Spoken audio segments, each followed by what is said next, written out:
I definitely ascribe to really trying to co-regulate and manage my own emotions and all of those things, having conversations, explaining. But at the end of the day, like I think there's a big difference between gentle parenting and permissive or passive parenting.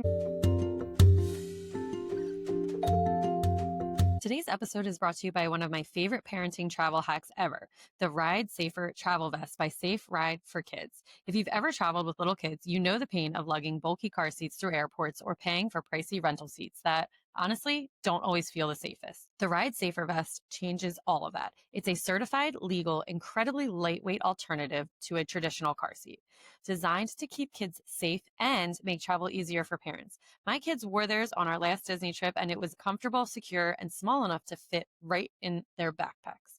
If you want stress-free travel with little ones, check out Ride Safer Travel Vest at saferideforkids.com. Trust me, you'll never travel the same way again.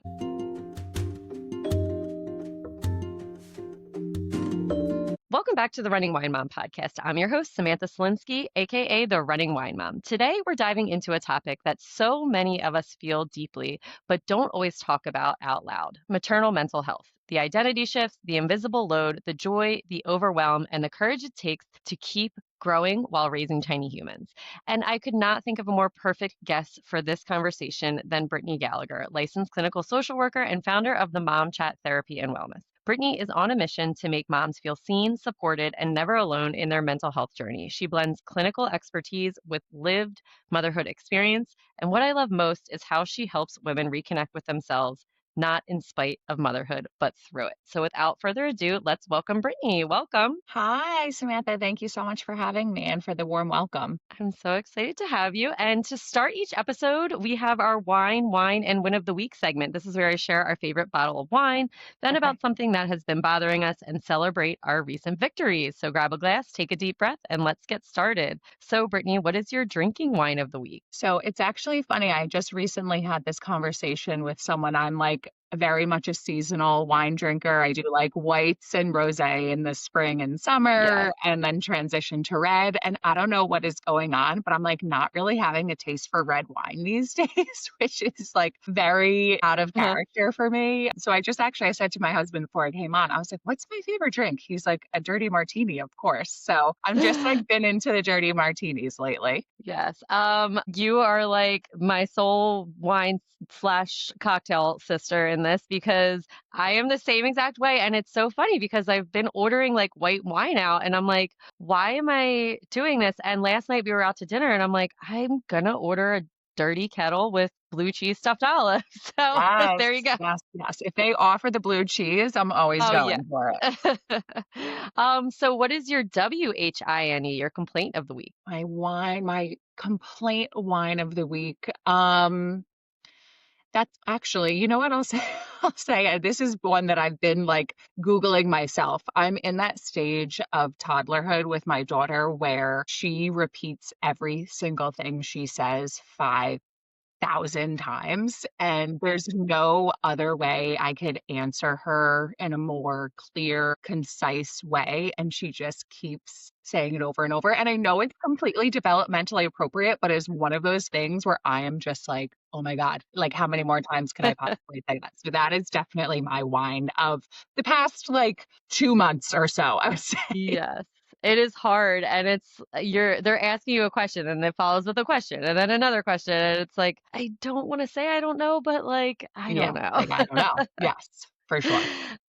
So what's your win of the week? Win of the week. I'm super excited. I actually just got an email that I am a finalist in a local, I don't even know what to call it. It's like a local nomination. It's called the Bergen County, like Best of Bergen. So I was just nominated as a finalist in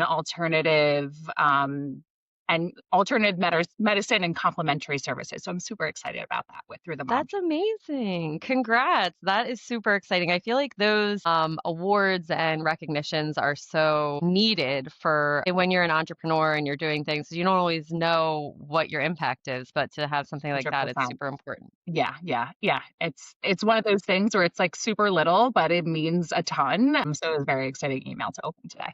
That's wonderful. And so I always ask my guests, what's one significant challenge you've successfully navigated shaping your journey to where you are today? I think it's just overcoming some own self-doubt and fear. I think for me, more recently, has been the biggest one.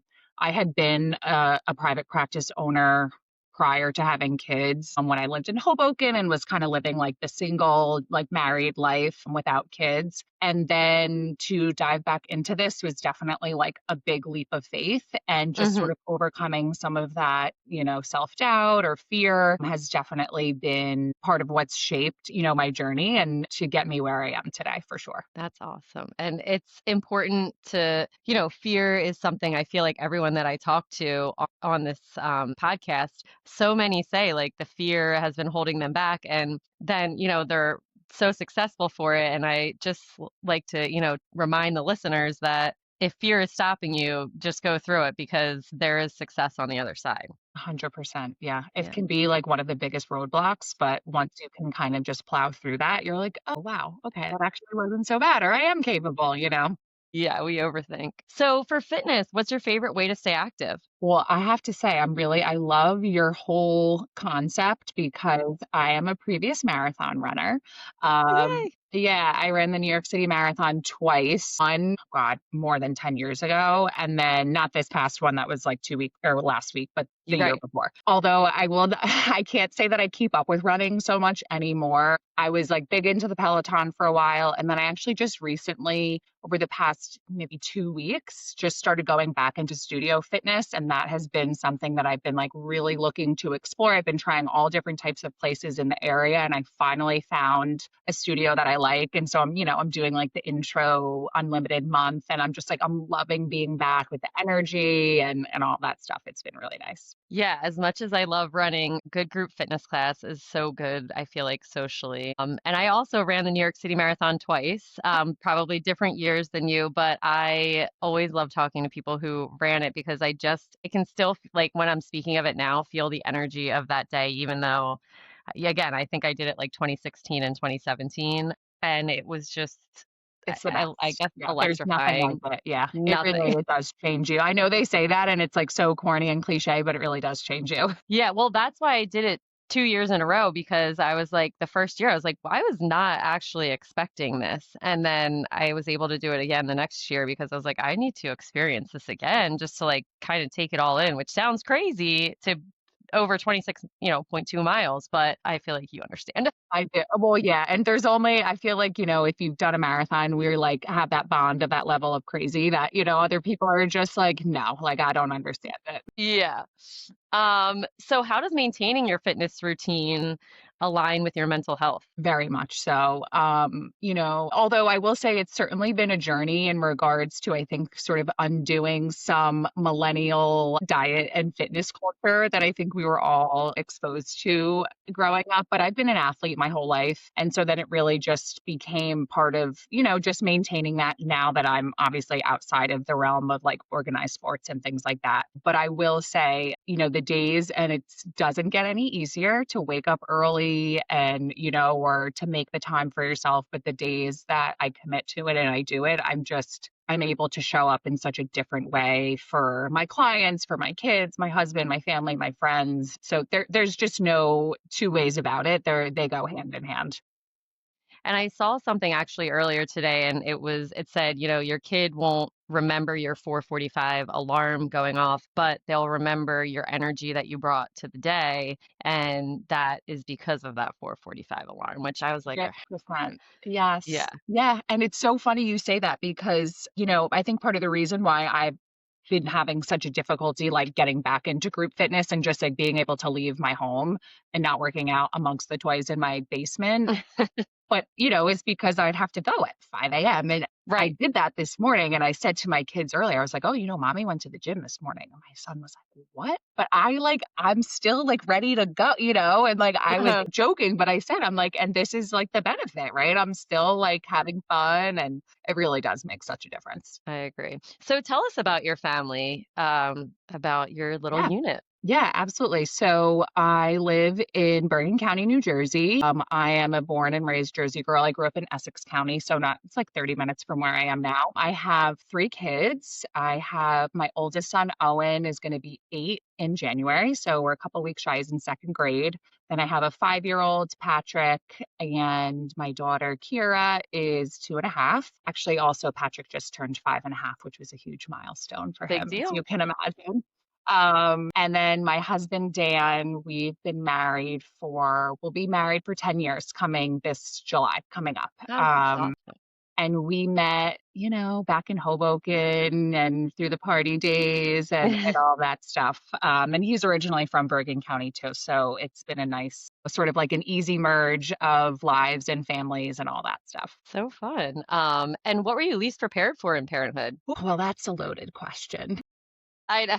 You're like, where do you want me to start? Yeah, seriously. I say this slightly in jest, but I'm being 100% serious. I think one of the most challenging things that I remember being like, holy crap, when I became a mom was like, I can never, not never, but most of the time, not do things when I want to do them anymore. Hmm. It's not that I don't have the ability to do them, but like going to the gym at 5 a.m., I don't want to do that. I want to go to the gym, but not at 5 a.m., or even if it's like taking a shower or this or that, like any of that stuff. I think that was one of the biggest like shockers to me was just like, wow, I'm really having to continue to make sure I'm still prioritizing myself, but it's not going to happen in the same way. I think that was like a Right. really big like awakening for me to recognize that and to overcome. And I think I'm still, working on that. And I feel like I've actually never heard anyone put it into words like you just did, because as I'm thinking of it, it's like, yeah, I can still do all of these things, but it's just in a different time frame. And the puzzle pieces of trying to put all that together is what stresses us out. Yes, 100%. Right. Because a lot of us, we sort of had a plan, a routine, a way that we liked to do things, as of Hmm. course we do. And when that shifts, all of our responsibilities, priorities, everything shifts, everything along that shifts too. And I think a lot of times people can feel like, oh, well, I can't do that Hmm. anymore. There are some things that, yes, maybe that does shift, but it's more about like, how do we have the flexibility to see that maybe you can, it's just going to happen in a different. Yeah. So what do you think your parenting style is? My parenting style, I am like, I'm sure you've seen those reels and memes where it's like, the gentle parent, but then like on a flip of a switch, there's like some 2000s hip hop going and like, don't cross me. I definitely ascribe to, really trying to co-regulate and, manage my own emotions and all of those things, having conversations, explaining. But at the end of the day, like, I think there's a big difference between gentle parenting and permissive or passive parenting, which I don't ascribe to. I think it's so important to hold boundaries, to be consistent, to be firm.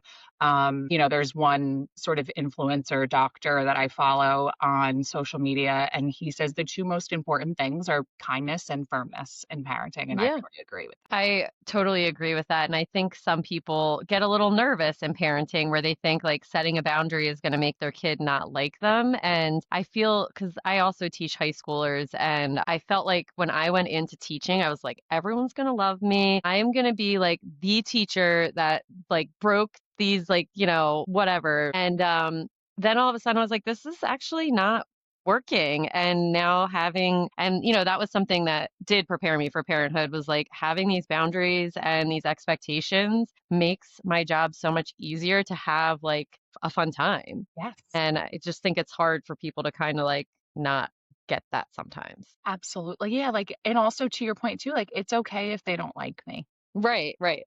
They love me, Exactly. right? And they're not Yeah. going anywhere, right? But it's okay that they're gonna be uncomfortable or not like what we're, Mhm. the boundary that we're setting. But as, to your point, and I spent a bunch of years in public education too, like the children just thrive off of Yeah. boundaries and structure. And it's important also that they are upset sometimes and they learn how to work with it and work through it. Yes. Yeah. And that is such a huge thing that I talk about a lot with my clients is like, I just want my kids to be happy and healthy. And I think Dr. Becky was recently speaking about that. And she was like, that drives me nuts. I'm like, oh my God, me too. Like, that's not the goal. Health, sure. Happiness, Right. no, that's not my goal.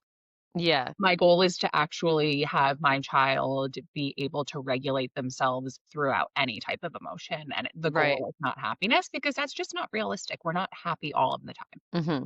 Yeah, that's so true. So what's one piece of advice that you would give to other parents? You gotta take care of yourself. I know it's just, like, so, again, sort of cliche, but the whole airline, put your Hmm. oxygen mask on first, but there is just truth to it. I really don't believe that you can show up the best way possible for your children and your family without taking care of yourself, aside from the fact that our kids are watching every single thing that we do. And so, more importantly than what we say to them, it's what we're doing. And so, if we're demonstrating how we care for ourselves, they're going to learn that. And, there's so many women that I work with when I say, well, like, share with me how, if you had a mother figure in your life, how did they care for themselves? And they're like, I didn't see that. I don't know. I never had that example. Right. And so, how are we sort of just expected to know? Need that guide and that role model. So I think, it really comes you have to prioritize your own health and Yeah. whatever that looks like, that's gonna look different for everybody. Yeah. And that is like my mom always prioritized running. Like she still runs 60, she's going to be 67 and she still runs all the time. And as you were saying that, I immediately thought my mom, like, Yeah. okay, I'm going out for a run. That was something that she never compromised for. And that's why I'm like, I feel like fitness is something to prioritize for yourself. Absolutely. And I would imagine, and not that anyone's free of any kind of like the mom guilt, but I would imagine, right, because of that experience, right? I had two parents, my dad and my stepmom growing up, like they were always very big into physical fitness of Hmm. like all different kinds. And like, I don't really have a ton of guilt when I have to, No. I'm like, I'm out of here, right? Like, this is Right. very important. I need to prioritize it because they didn't feel any, right? And that was just Yeah. sort of passed down to us, right? It was a value and something, so I think in that way, like a lot of times that's what I'll say to parents, like, even if this feels so hard or so uncomfortable, like if this is a skill that you want your children to have, Right. you need to be able to demonstrate that for them. And I also think like, I mean, and you can probably think about it too, like when they went to go work out, like when my mom went to run, I wasn't like, oh my gosh, she's leaving me. Like, I was like, good for her. I don't really want to go do that. 100%. And even if I did, it was like probably when I was really little and I don't even Right. remember that, right? But certainly Right. not as like a teenager. I could care less, right? I'm like, No. great, they're off doing their thing, Yeah. like it worked for everybody. Yeah. But it really did just instill, that it's a priority and a value. Yeah. All right. So let's get into you. Tell us about the mom chat and what was the moment you realized you wanted to center your work around motherhood and maternal mental health rather than just like general therapy. Sure. Yeah. So I've been in the mental health field for, 15-ish Hmm. years. And I certainly did not always specialize in maternal mental health. I spent the majority of my career working in special education and public school system. However, with a more recent transition, and it didn't even happen right when I became a parent, a little bit later, but I think having my personal experiences in motherhood while also seeing a lot of friends and family alongside me having their experiences becoming a parent. One dear friend of mine in particular who really struggled with some postpartum depression and more severe and, impacting her functioning type of issues postpartum. It was sort of this like, we need help, and like Right. there's really, not a ton of conversation about it. There's not a ton of support. And I happened to be on a maternity leave and start like exploring what my options were in regards to a shift in my career. And this just was sort of like all of the stars were aligned. And, so I've been really focusing on this niche for the past several years and launched the mom chat really only maybe like 6 months ago. So it's That's like awesome. my brand new baby, my 4th baby, and have just been really nurturing it, through social media and networking and, all of that stuff. And it's been great. I find such, I feel like I get so much in return in doing this work that I do with the women that I'm working with and just sort of in this space and community. And it's been amazing. That's awesome. So another thing that I saw is, you've talked about training and modalities like cognitive behavioral therapy, mindfulness, and yet you still emphasize that each woman's experience in motherhood is unique. So like, how do you balance the structure of tools of therapy with the messy, unpredictable realities of motherhood in your practice?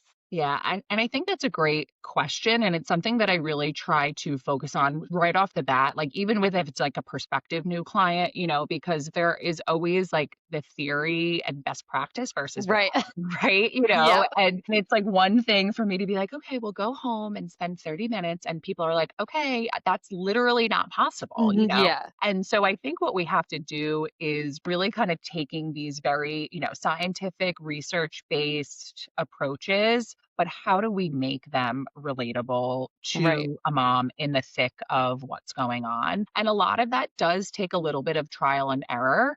Mhm. You have to be willing to say, like, I am going to try something that I've never tried before, and I'm going to experiment with it a little bit. And I'm going to give you, meaning me, the feedback that was really helpful for me, or like that totally missed the mark. I could not access that skill or tool in the moment. And then, okay, that's fair. That's just not for you, because part of the process is identifying everyone's toolbox of how they're managing, anxiety, overwhelm, mom rage, whatever it is going to be slightly different. So there is a little bit of that trial and error piece, but it's really saying, like, what are these micro moments that I can take throughout my day? We don't have 30 minutes. We don't have an hour. We don't have a weekend away all of the time. So, what am I doing on a very consistent basis, these micro moments throughout my day, whether it's proactive, whether it's in the moment, whether it's to kind of get ourselves more regulated, to really try to mostly, it's about like regulating the nervous system when we're in that Mhm. phase because we're so overstimulated, but also figuring like, what are some of the triggers that I have? What's going on? Why am I reacting this way? Why am I feeling this way? And uncovering and doing some of that work too. And Parenthood certainly brought out many triggers for me that I did not even know were like existing. And so it's hard to really like be teaching yourself while also like in real time managing it with your kids, which is really, really difficult. Yeah, 100%. And I think that's part of it too, is like that's the conversation that's not always talked about. It's like, "Oh, Mhm. yes, of course your life is gonna change," but we don't really talk about to like what extent, Right. that your life changes. And it does, it brings up everything, right? It's like Hmm. now you have shifting relationships with your caregivers, parents, in-laws, if you have that, Hmm. friends, everything shifts. And to your point, there's just so much that comes up where you're like, that was just never even a part of my everyday life. I didn't know Yeah. something that was going to be challenging for me. Right. Yeah, So on your site, you wrote, "Together we will build a plan that's thoughtfully tailored to your needs, one that helps you find relief and reconnect with a life where you feel grounded, present, and truly engaged with what matters most." When you say truly engaged with what matters most, I want to know, what does that look like for you in your own life right now? yeah, that's a great question. And something I talk about all the time. I feel like I'm like, all I say is the word values, values. But Right. there is this huge piece, particularly like it's a huge life transition, right? Becoming a mom. A lot of our priorities, our values, as they should, begin to shift, Hmm. right? Right. So it's the piece of identifying like what is important to me now, what do I need to prioritize. And I think for me, one tool that I've been using, especially as my kids are getting, a little bit older, I still have a toddler at home, but elementary school age and navigating different things, is really using this temperature read for myself of, if I'm out doing something, is that bringing me moments of joy? Is that giving me energy? Is that making me feel good? Or am I leaving something and I'm like, God, whether it was like someone I was talking to, like, why did I Hmm. say that? Or like, oh, I really don't want to hang out with that person. I said I was going to do this, but now I don't want to, right? That's an indication that that thing or person or like that's no longer really in line with me and my values. Hmm. And so I think I'm in a place right now where, I'm going to be approaching 40 next year, and just like a different phase of life is really trying to identify, what feels good, what is, the at the heart of, spending time with family, prioritizing friendships and relationships, building my business. And that's going to look different than, the things that I was into in my early 30s or in my 20s or, things like that. Yeah, which is okay. Like, I feel like also people need to be okay with everything changing and finding new happiness in their days, I guess. Absolutely. Yeah, we're evolving, right? I mean, no Yeah. one wants to be stagnant. That's not the goal. Right. Knowing that when things change, things within you, your priorities, your values shift, other people are going to have feelings about that and opinions, and it's okay, but we still like we have to set boundaries and make different choices, and that's okay. Yeah.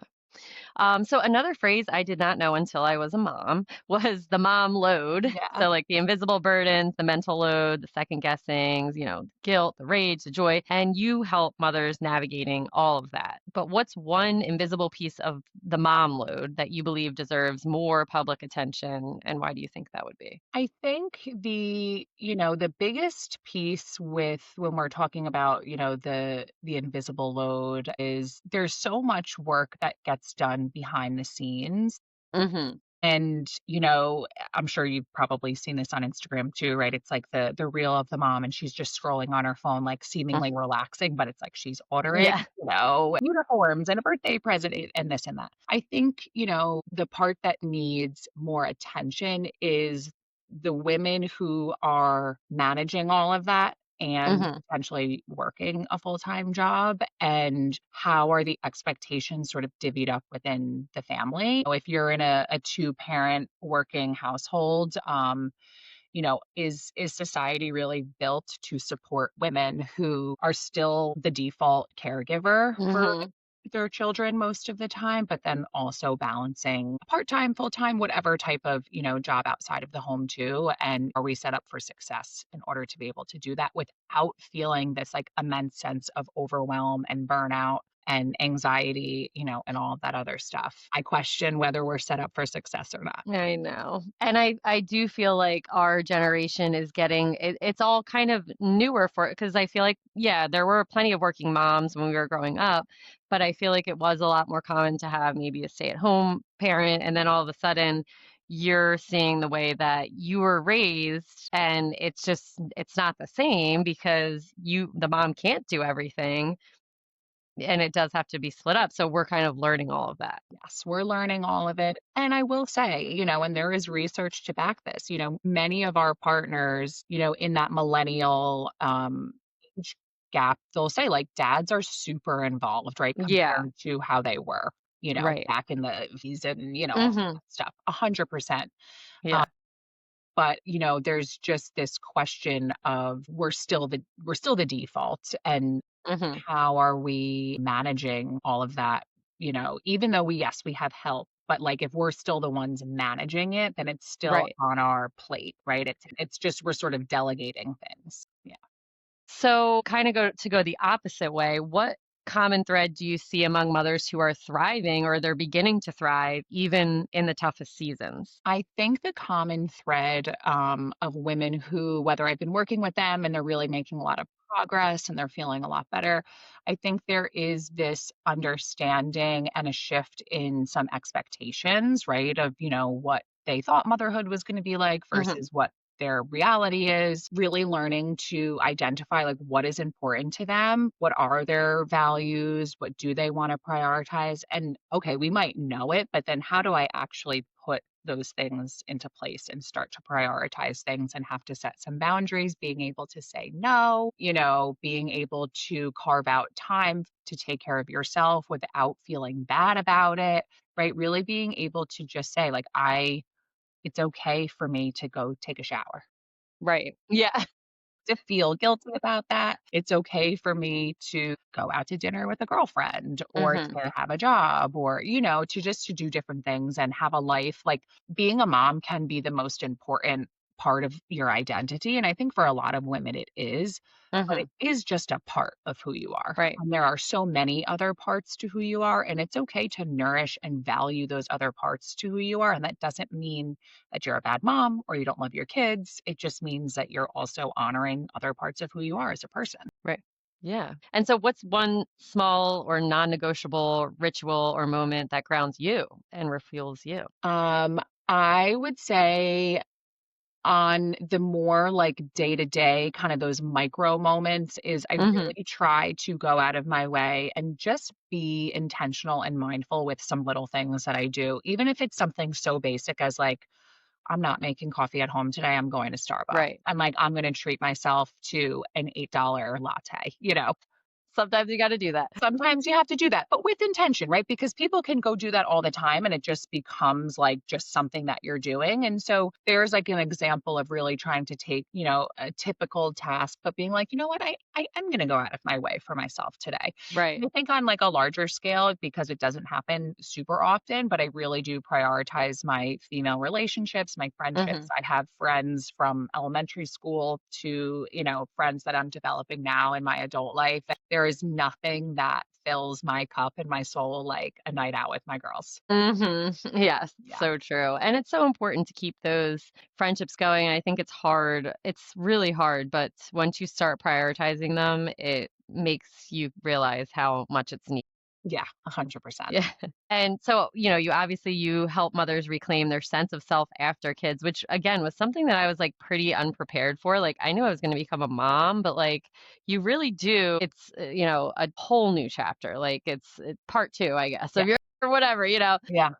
and you existed before and you're evolving now. So what's one piece of advice that you would give moms about reinvention or rediscovery that you wish you had heard earlier? I think one thing that really resonated with me as I got more into the maternal mental Mhm. health space that I didn't really recognize so much, as I was becoming a mom myself was, we always hear about like bouncing back and, Mhm. getting your pink back or, you know, feeling like yourself again. And Mhm. I think that really kind of falls flat. I think it's more about transitioning and transforming into a new version of yourself, Right. and that is going to look different. I think if we have the expectation that we're just gonna go back to the way things were, we're constantly gonna feel whether it's, frustrated, disappointed, resentful, right? Because it's nothing is the same. So I Right. think it's more about trying to lean into this idea that I need to transform into a new version of myself, and there might be pieces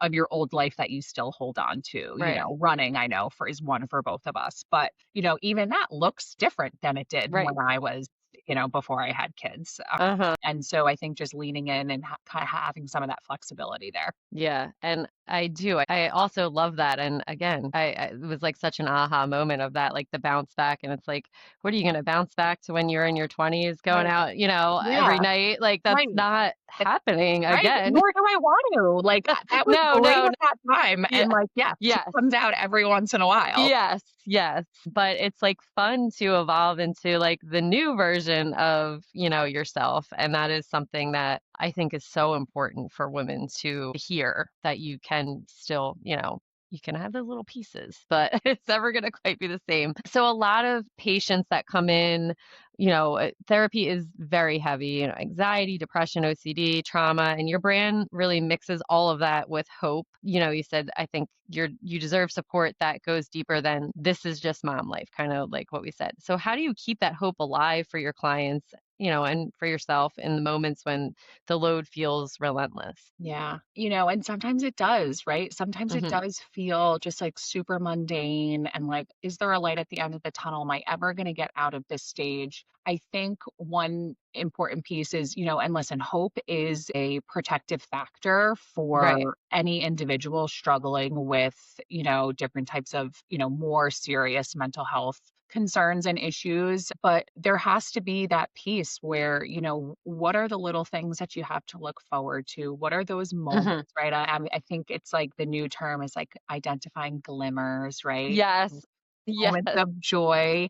And I Yes. do appreciate that because I think that does give it a very realistic, Truly. tangible, way to identify like what it is. Like a glimmer, it's just like a little sparkly thing that's Yeah. there for a moment and then it fades, just like all of our emotions. And Hmm. that's with the positive and the negative, but being able to be mindful, be present, to even be aware that those things are happening around you.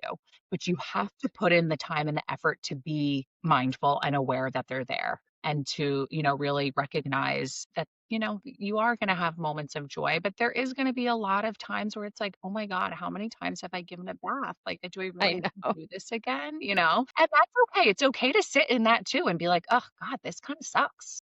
Right. That's Yeah. okay. It And doesn't it's mean normal. Yeah. yeah, right, like, it doesn't mean you're not a good mom or, like, I'll have people Hmm. say to me, like, "I hate playing with my kids." I'm like, "Yeah, same. I don't wanna play with Yeah. water trucks." Like, "No, thanks." And that Yeah. doesn't mean I'm a bad mom or I don't like my kids. It just means I don't like monster trucks. Right, exactly. Yeah, that's so important. And so to you kind of mentioned this earlier when we talked about like, self-care is not selfish, your children don't need a perfect mom. What do you say to those moms that you work with who are constantly just saying like, because I sometimes do it. Oh, I'll do this once the kids go to bed or after this week or after this project. Like what do you say to them to be like, no, you need to do this? Get that. And sometimes, yes, like, obviously even we're talking about like, oh, going to the gym at 5 a.m. and it's like, okay, Yeah. do I have to? Well, that does feel like it needs to sort of happen at that time for me Mhm. if it's going to happen on a consistent Right. basis. But I think part of it is saying like, it is going to feel very different. It is Right. going to be very uncomfortable. And that is a great sort of warning sign and flag for you that you're doing something different, that you're challenging Hmm. yourself in a new way. If it felt comfortable, then you're just doing the same thing. So I Yeah. think it's to really say, like, I am doubling down on this. I am making a commitment to myself. I am going to prioritize this. It's okay if it initially feels uncomfortable and I feel bad about it or whatever the emotions are. It's okay if other people feel uncomfortable about it. If your kids Hmm. aren't okay with it, like I went somewhere the other night and my kids were like, "Oh my God, you're never here." I'm like, okay, it's one night out of how Right. right? But like that's okay. It's okay if husband's inconvenience sometimes because guess what? We're in a partnership and sometimes he does stuff that inconveniences me and that's why we work together. Right. Like all of that stuff is okay. So I think it's identifying that yes, it is going to be uncomfortable, but that's what you have to lean into. Yeah, that something similar happened to me today. I got home like right around 6 and my daughter's like, "Well, why were you not home right after, And I'm like, we just had off, in New Yeah. Jersey, we had off the whole week last week. We were literally together 24/7 for the last like 9 days. And I'm like, we were just together for pretty much every single moment of the last 9 to 10 days. I'm just a little late today, okay? Right.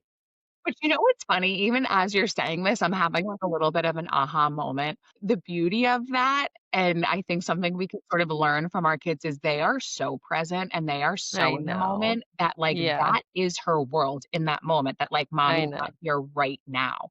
And how beautiful is that? Because we're all over the place. Right. Yesterday, next week, and it's like she's just like, "I wanted you here right now." I And that's, know. like, actually pretty cool. Although, it I doesn't always feel great for us, but, know. just something about kids, like, they are so mindful, they are so present, and It's so true. yeah, yeah, we gotta And work. it is funny to, like, hear them talk about, like, what they think yesterday was Yeah, or, like, it's like, "Yeah, yesterday when we went to the beach," and I'm yeah, like, "That was, like, yeah. 3 months ago, Yeah, okay?" that was not yesterday, right, yeah, 100%. Yeah, and that's the thing too, is, like, they really don't have that concept of Mm, time, so when we're like, "We're here every night," that means nothing. that doesn't make any s yeah, it No. doesn't matter to them. And so in obviously today's world, we are both on social media, but that comes with comparison culture, mom expectation mania. How do you advise moms to really protect their mental space and build boundaries around their feed, their family, and their time? Yeah, 100%. I feel sort of, I'm like, is this bad, business I for me to be telling people to get off social media? I Because know. that's where I do a lot of my marketing. But I will say, yeah, sometimes you just got to cut it out. And then, like, Mhm. you don't want to go cold turkey, that's fine. But you might need to do a little sweep through and go through who you're following Right.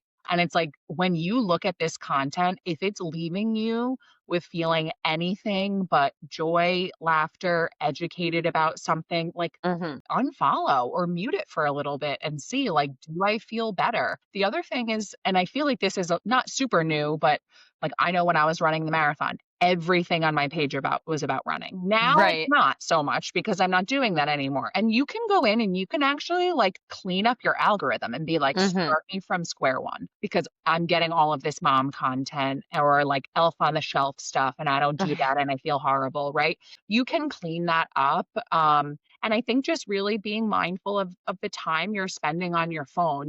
I've done some posts about this and things like when I really disengage and I just put my phone away, it is amazing how different I'm able to show up for my kids Mhm. because I'm just able to be more present. I'm not distracted by the 5 million other things going on my phone. Right.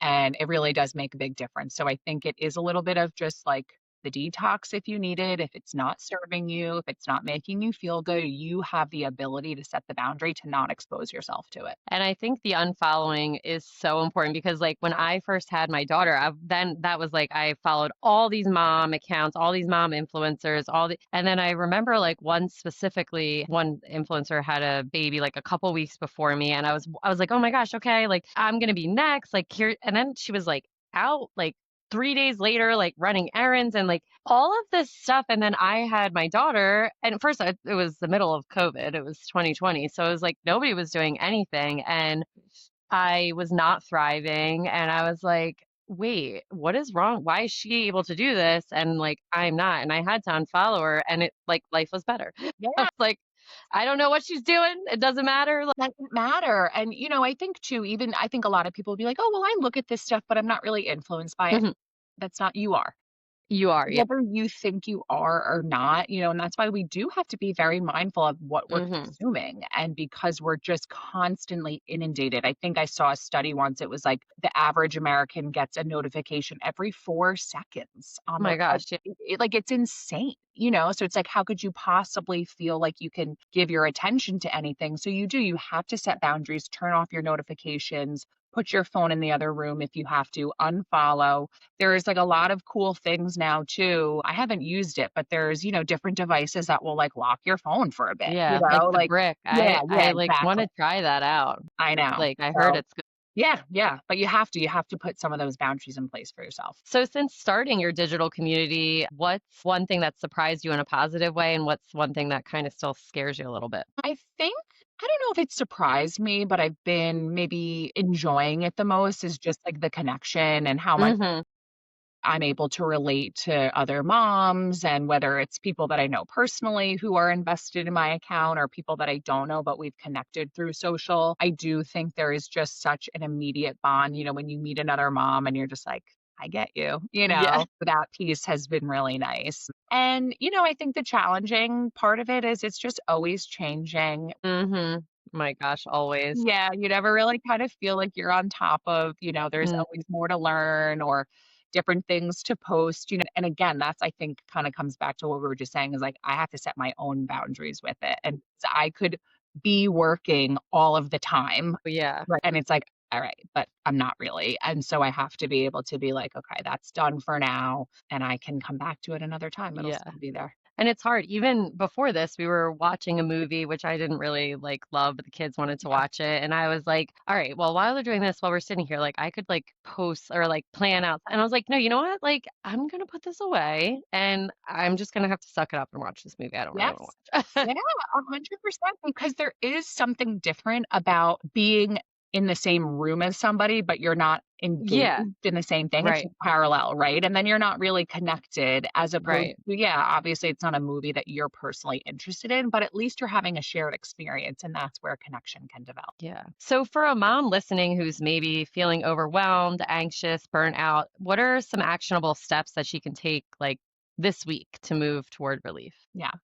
I think, on a very, like I was talking about before, like a micro tool or strategy is hmm really just starting to figure out ways to get yourself regulated, get your nervous system regulated. Water is, like I always say, just add water, right? Like it is one of hmm the most regulating things. It is so easily accessible because there's so many ways to use it. You can drink Say it. water. You can wash your hands. I think that's one of my, like, most favorite effective strategies is just, like, turn the sink on, put my hands under cold water. If there's soap, lather it up, hmm get a little of the, aroma in there too. It is so grounding, but just really trying to take those moments, right? When you're recognizing that, like, you're getting anxious or you're getting angry or frustrated, can you find a way to take the pause so that you're not just reacting as opposed to responding? hmm And listen, that takes a lot of practice and a lot of other like deeper work to feel like super confident in your ability to manage some of that stuff. But I think that's a really easy place to start. And I think the other piece is like, can you just pick one thing that you're going to do for yourself? It could be 5 minutes, it could be 10 minutes, it could be like, I'm waiting to pick up my kids from daycare or school, or someone's in karate or whatever. hmm It's like, can I just do one thing for myself, whether maybe that's calling a friend you haven't spoken to in a really long time or a family member. Maybe it's saying, I'm going to prioritize and, go to a gym class or go for a walk or, whatever, cook a nice meal for myself, just something with intention. Yeah, that's awesome. I love that. And what do you envision for maternal mental health in like the next 10 years? What would you like to see? I really hope that we just continue to have some of these conversations, and some of the stigma continues to decrease. I still think that, while the pendulum has certainly swung, and I'm sure you see it working in the high school, Yeah. that there is a lot more, especially with the younger generations being accepting, and much more open to treatment and Hmm. therapy and things like that. But I do think, we can still make some progress in that regard.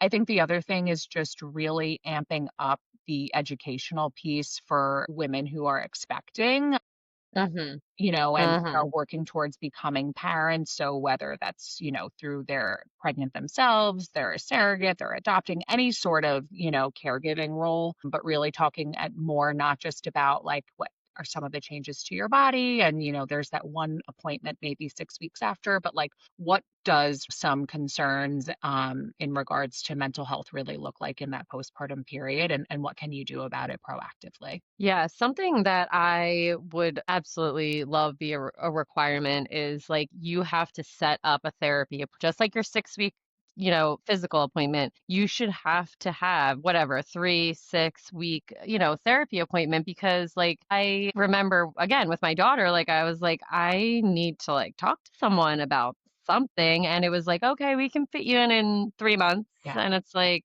Yeah.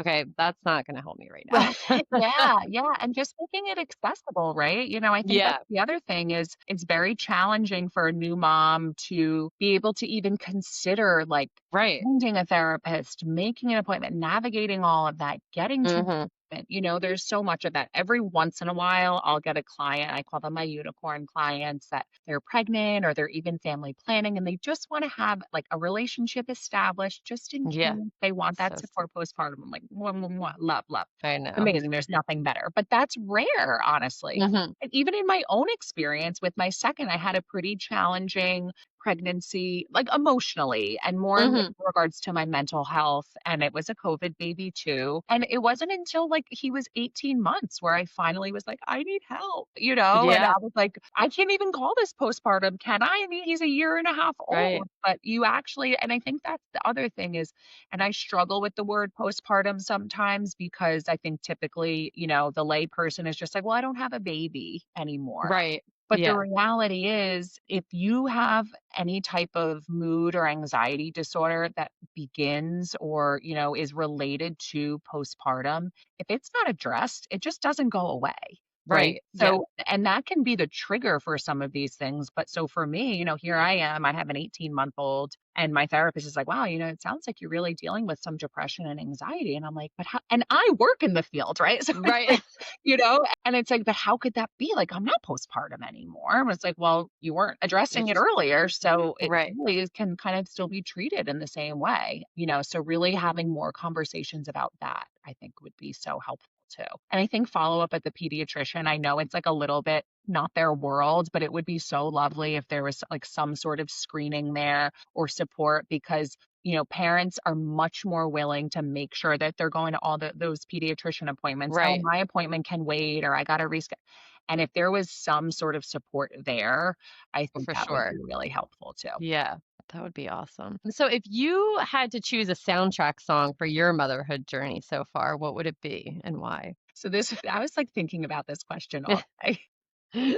I'm like Googling, I'm like, what are Yeah. some good cheeses? And they were all too corny. And then what song came to me? I was like, Ludacris, Move Bitch. Just I love it. like, I feel like in so many ways, it's like, I feel like I relate to that. Like, you're just like, get out the way, but also like Mhm. kids and how like they come at me. I'm like, I don't know. I'm going with Ludacris, Move Bitch. I love it. And like it gets you also moving with Yes, the and like a little amped up. If that comes on in a throwback, forget it. yes. So you have told us so much, but given everything you've seen, done, and learned, what is your message for the running, wine loving moms out there who are juggling the miles, the wine glasses, the to do list, the kids, the self care, and maybe feeling like they're never enough? What do they need to hear today? You are enough. That's just, you are. You are doing all of the things. You don't need to be perfect. Your house doesn't need to be perfect. Your kids, your family, your job, nothing. Like, it doesn't matter. The fact, like, even that list of things, I'm like, wow, oh my God, Hmm. that woman sounds so amazing doing all of these things, And I think, and I'm sure so many of the listeners have heard this, it's even just that idea though, that if you're even considering that I'm not doing enough, like that means you care. That means you are Right. showing up for your kids. And I just think, it's a little bit about like, let's take the pressure off.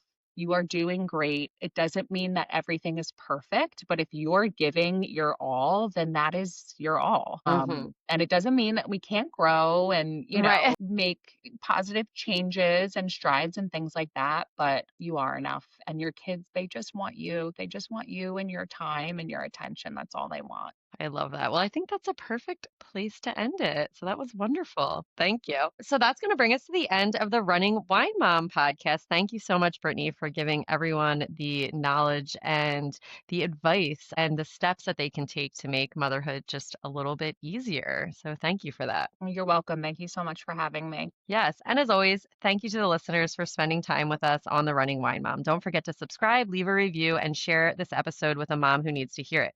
You can follow me on Instagram at the Running Wine Mom _. And Brittany, where can the listeners find you? I am at the mom chat, the dot mom chat on Instagram. Perfect. And I will link all of that. So thank you so much for joining us today. Remember, you are strong, you are capable, and you are all amazing. Until next time, keep running, keep sipping, and keep embracing the joy of motherhood. Cheers, and I will be back next Tuesday.